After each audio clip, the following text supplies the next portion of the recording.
আসসালামু আলাইকুম। অসংখ্য ধন্যবাদ ভাইজান আপনাকে কথা বলার সুযোগ করে দেওয়ার জন্য।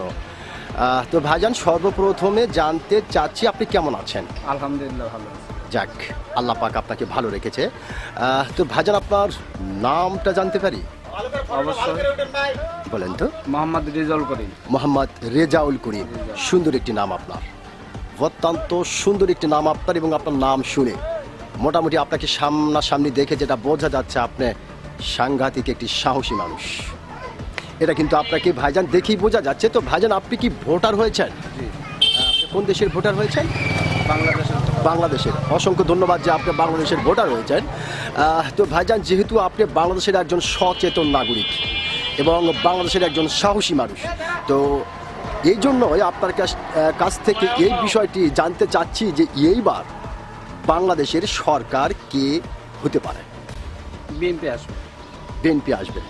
আচ্ছা ভাইজান, যেহেতু খুব সুন্দর করে এবং প্রথম চান্সে আপনি নির্দ্বিধায় বললেন যে বিএনপি আসবে, তো আসলে আপনার কাছে কি আইডিয়া বা কেন এটা মনে হলো যে এবার বিএনপি আসতে পারে? দেখা যাচ্ছে ভোটার সংখ্যা যারা ভোটার আছে তারা সকলের মুখে শোনা যাচ্ছে যে এবার বিএনপি তো আমরা ভোট দিব। জি।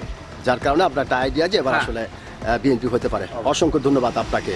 অত্যন্ত গুরুত্বপূর্ণ একটি কথা বলেছেন। আপনি বলেছেন যে সব জায়গায় শুনতেছেন, মানুষ বলা বলি করতেছে এবার ভোট তারা বিএনপি কি দিবে, যার কারণে আপনি বলতেছেন যে আসলে সরকারটা বিএনপি হবে।